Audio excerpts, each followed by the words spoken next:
3-0 kasi itong Meralco. Ito na mga Phoenix 1-0. Simula na po natin yung third period. Lanete kasama si Garcia, Willie Wilson, JC Intal will be joining Andrew Adelecki para sa Phoenix. Adelecki inside the post. New second attempt is up and in.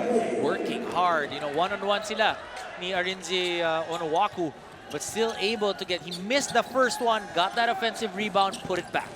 Karam, kasama niya si Paundo. He takes the shot. Nope. Adelecki could not box out Onuaku. He'll get the rebound, joined by Cliff Hodge and Chris Newsom. Nakita mo yung depensa, doon agad yung Willie Wilson. So the double, they're using Adelecki to be able to hindi makapasa ng madali itong si Onuaku. Foul, bumagsak ngayon si Adelecki, and it will mean possession to Phoenix Petroleum. And Onuaku, maganda naman po yung simula ng kanyang game, no? 8 points in the first quarter. No points since then. He hasn't really even taken a dribble. Wala kasi pagkakuha pa lang niya ng bola, nandun na yung depensa eh. They're already making him pass that ball. Wilson, oh, Newsom with almost a steal, completed, and Newsom, throw it down! Did you see how quick he got up there? Itong si Chris Newsom, and that's what we were talking about. If you're able to get a lot of those things, and that means playing the passing lanes. Jared Dillinger able to, or rather, Cliff Hodge able to do that, getting that steal, and the pass right away ahead to Newsom. Eh, kung mabibigyan mo siya ng ganung mga opportunities, that'll make it a lot easier. Inside shot there by JC Intal. So finally on the scoreboard ng Rocket, no? 2 points to his name. 51-42 po ang nasa ating talaan. Karam. Humingi ng pick kay Faundo. Nag-switch ang defenders. Actually, Phoenix in that 2-3 zone right now. Faundo, jumper. Rebound by Adelecki. Meralco needs a different look on the offensive end. Garcia now to Wilson. Willie.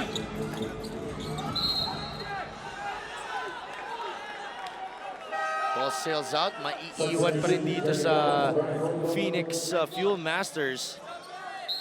Well, they're putting in now Kelly Nabong to be able to take that jumper, you know, a lot more consistently than Brian Faundo. Right now, let's head you on over to Miss Guevara.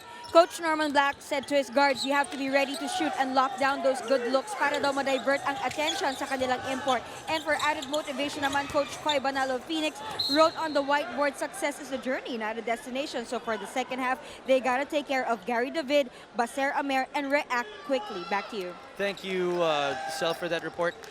The one thing for Meralco, Dom, sanay na si Coach Norman when it comes to winning. You can say the same about Chris Newsom. He was doing it in Ateneo. I mean, with the other players, especially like Baser Amer and Anjo Karam, they're winning championships and championships. How hard is it to be coming from losing to now trying to get back onto that? Hindi lang yun, adjusting in the professional game, di ba? Iba yun eh, iba yung college ka that, you know, you're playing for your school, you're putting in so much work, you're studying. Pero ngayon, mas madami kang oras mag-isip. Oo. Di ba? Wala ka ng eskwela. Wala ka ng eskwela, so mahirap yun. But, so it's very important to be able to keep the communication going. You need to ask. You have to have guys like Jimmy Alapag leading you and telling you that, you know what, it's okay. It is a journey. Hindi basta-basta mo makukuha yan. They came into a program that was already solid. Yes. Yun yung kagandahan sa sitwasyon nila.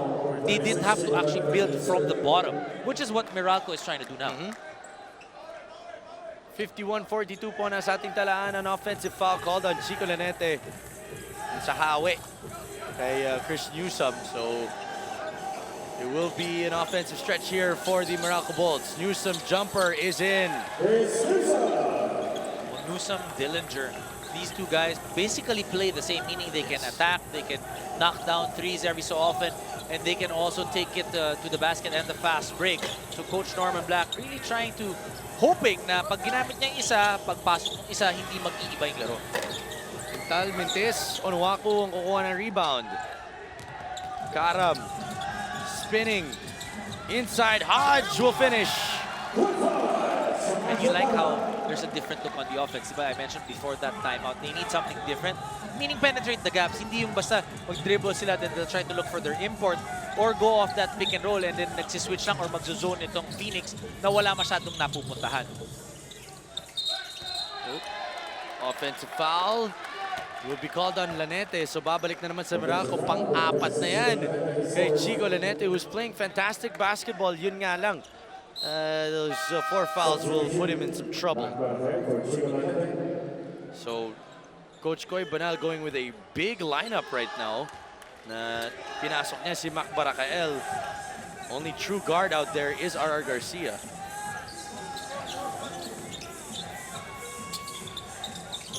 Newsome fouled was Arinze Onuaku.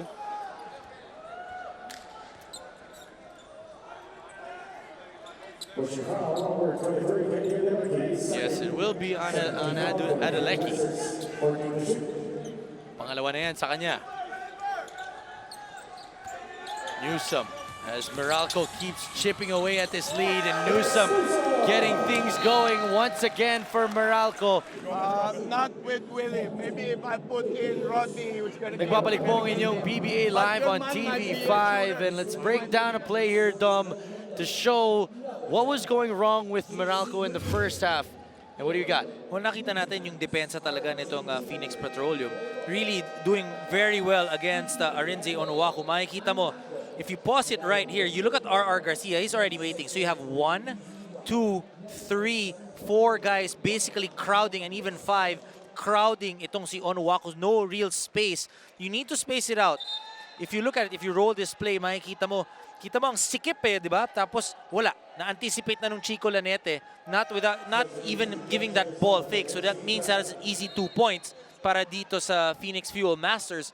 But in the last 3 plays, nung nakapuntos itong Meralco, Onuaku didn't even touch that basketball. He has not been touching that basketball. They've been going other places.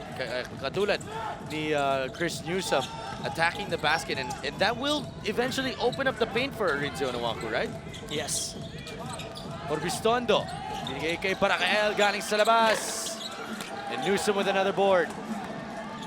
Newsome up ahead to Cliff Hodge. Hodge finding some space, and still, that's 4 possessions already that Onuaku has just been being a big body. Also, tingnan mo yung depensa na pinapakita nila. Because of the good defense, it's coming off a missed basket. They get the rebound, now they have an opportunity to get a fast break. And when they have the fast break, hindi nila kailangan antayin si Onuaku eh, di ba?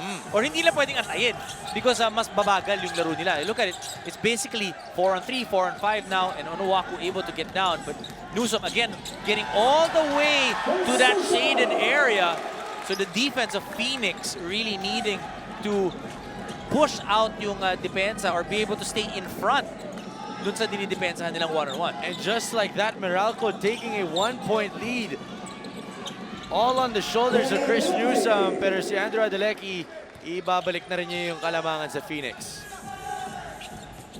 Oh, this is the key now. Ito yung gusto ng Phoenix. When they slow it down, you know, they play 5-on-5 half-court basketball. Newsome. Ganap ng kakampi, fouled, and still clogged again. Diba? Kapag nakakuha sila, pag napababa nila lahat ng depensa, and then they end up looking for itong si Arinze, ang nangyayari, nagiging stagnant ng bahagya yung opensa eh. And when you have high-energy players like Cliff Hodge and Chris Newsome in there, sayang kapag hindi mo pinakawalan. ayun, di ba? Hodge against Barakael, spinning, fading. Nabong with a cleanup. That's the effort that you like from Kelly Nabong. You know, when he's on the court, he's looking at giving screens, getting offensive rebounds, getting putbacks. Adeleki, no. Good defense by Meralco. Tumatakbo na ulit ang Bolts. Newsome, not even waiting. And Onuaku still not even going down. This is what you're talking about, yung conditioning, yung stamina ni Arinze Onuaku, still not 100%. Karam, binigay ko Onuaku, dropping it off to Nabong. But great defense by Adeleki. Should have shot that. Itong si Onuaku. That was the openest he's been the entire game. Garcia galing sa labas. Rebound para kay Kelly. Oh, and a steal again by Garcia. Inside para kay El. No, and a foul is called. Because when Onuaku's there, you can see he's really trying to pace himself. Kaya kanina hindi rin siya bumababa. Kung pwedeng hindi siya bumaba this time, then at least it saves his energy. But pag nandun siya nung tumakbo siya pababa, nakuha niya yung rebound, he was able to try to make a stop even on that defensive effort. So if he is able to get into tip-top shape, wow, mag-iiba talaga, mas gaganda pa para sa Meralco. As Barakael gets the first one to drop. Tignan naman natin itong quality play brought to you by Maniwasa Tiles, celebrating 50 years of uncompromising quality, the explosiveness of Chris Newsom. And syempre itong si Onuaku conserving kasi nga wala pa rin si Raba Al-Husseini. It looks like he might be done for today. Well, nandiyan naman yung Kenbo, no? You have like a Reynald Hugnatan. So in Brian Paundo, you're hoping that you have a number of guys to be able to fill in itong si Raba Al-Husseini. Newsom against Urbistondo. Nabong jumper, not in his range. And it's a rebound for Phoenix. Rondial sa kabila, umaatake off the glass and finishing.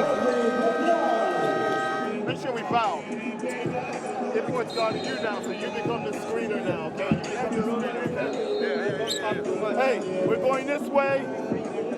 I want to hear, Arinze, you're gone. Kelly, the second screener.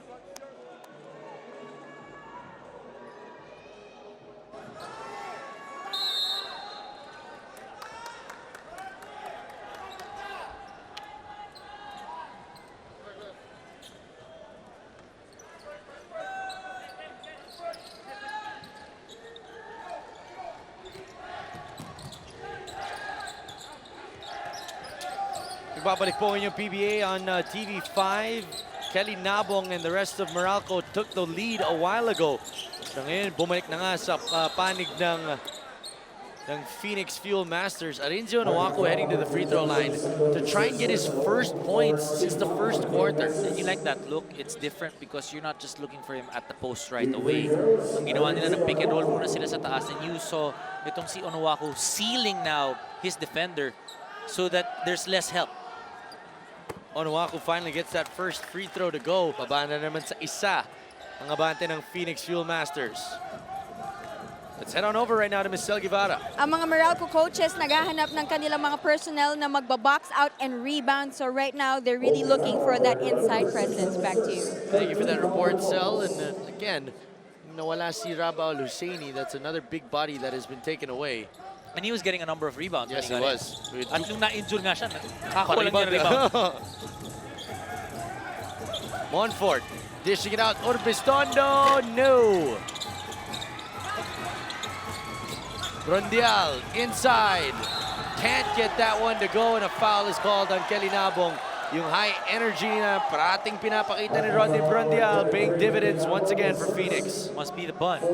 I'm telling you, oh yan, tinanggal na niya. Yes, sandali, ayusin ko muna yung buhok ko. Rondial, pump fake, spinning. Ugh. Not easy to out-muscle Kelly Nabong. Good call by the referees. Nabong getting the hand or the arm of Rodney Brondial. Yun lang naman pwede namin tignan, di ba? Ang pwede nating sabihin. Without getting into trouble, of Oh, course. of course. Nabong. Now with Paseramer. Hodge against Montfort. Losing it. Urbistondo sa kabila. Brondial has Paseramer to beat. And a foul is called. And Amer will have Brondial back at the free throw line. One thing is very sure. Rodney Brondial can fix that man bun extremely fast. Nagawa niya yun bago mag-free throw kanina. Pati nung paangat yata siya, inayos niya muna sandali. Brundial back iron on the first. 0 for 2 on that trip. It was Brundial. Jared Dillinger nag-aanda na bumalik sa ating laro para sa Meralco Bolts. New. Hodge driving. using the athleticism, can't finish. Onuaku, still no go, but he'll head to the free throw line yet again. And you see how effective Onuaku is when he's trying to get offensive rebounds. He commands or he gets so much space, and then he's a good rebounder. Ang haba nung kamay niya, he knows how to position himself, and that's just huge when he's trying to do that. So you want the other guys like Newsome, because of yung ginagawa ni Newsome kanina, yung depensa ngayon aware na sa kanya. So kinakailangan ka mag-help or mag-lunge at him. So that gives a little bit more space for Onuaku to operate. As Kelly Nabong sits down, si Jared Dillinger naman ang binalik ni Coach Norman Black. And, you know, I mean, a lot of people will see Renzo Onuaku on TV and say, grabe, ang laki naman ng tao niyan. Sa personal po, ang laki ng taong niyan. Seryoso. Mas malaki pa. Mas malaki pa. Adelecki got that shooter's bounce to roll and push the lead back up to 2 para sa Phoenix. 12 points now for Andrew Adelecki. And for both teams, Dom, sobrang distributed na lahat ng puntos. That's what you like to see. Even if you have an import, you want your locals to be able to help out. As Mac Barael able to score, and he is now the leading scorer for Phoenix with 13.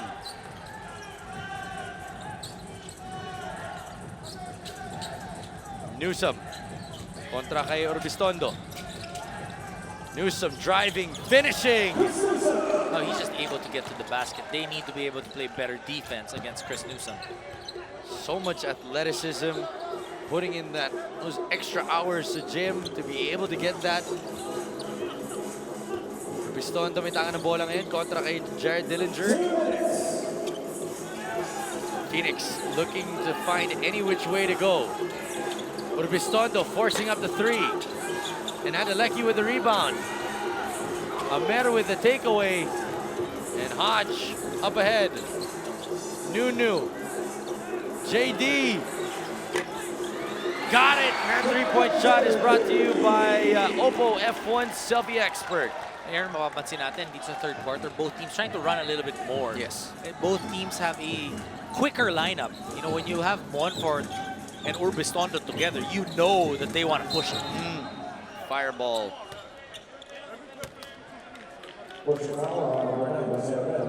Si Amer ang mapipito ng foul penalty na po ang Meralco Bolts.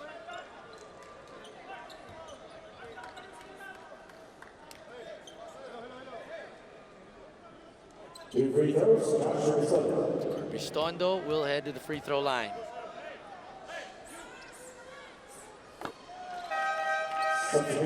Joshua Orbistondo gets the first, 1-1 so far with 82 seconds remaining po sa ating pangatlong kanto. Gary David pinasok muli, pati si Anjo Karam and Ken Bono to give Renzo Onuaku a 1 minute and 22 second rest bago po magsimula ng ating fourth period. Well, coaches usually like doing this in between the third and the fourth kasi meron kang in between na break, di ba? In between the third and the fourth. So dagdag 1 minute 22 plus the 2 minutes about in between, and you may push it all the way up to the 10th minute mark. So mas mahaba yung pahinga ng import. Bono. Now to Karam. Kontra kay Monfort. Naghahanap ng kaibigan. Almost a steal by Orbistondo. Dillinger with 4 on the shot clock. David sees that it's winding down. Misses everything.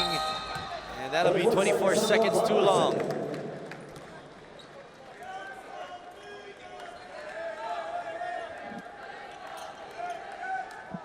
You see Jimmy Alapag Talking to Baser Amer, yeah, I mean, giving him some tips. And they work, again, they stay together all the time. And to get that information, yung knowledge galing sa isang Jimmy Alapag. Tsaka, during the game, di ba, kinakausap siya, pointing things out. These are the things that are just, alam mo, hindi mo matawaran yun.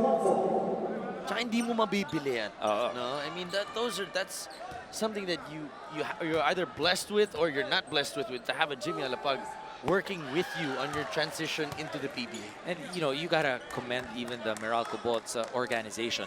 Because nakita nila yun. Oo. Sige, magpapalit tayo ng mga point guard. medyo bata. Kinakailangan ng isang point guard na veterano para maturuan, para matransition, para mas bumilis. So they brought back Jimmy Alapag. Working dividends para sa Meralco Bolts, especially dito sa ating Commissioner's Cup. Dalawa pong abante ng Phoenix Petroleum. Wala na pong 40 seconds remaining in the third quarter. Karam. Hodge with the jumper. Bono trying to keep it alive. Fresh 14 po para sa Meralco Bolts. Bono is fouled. And him and Barakel colliding. And there will be 2 free throws para sa former UAAP MVP.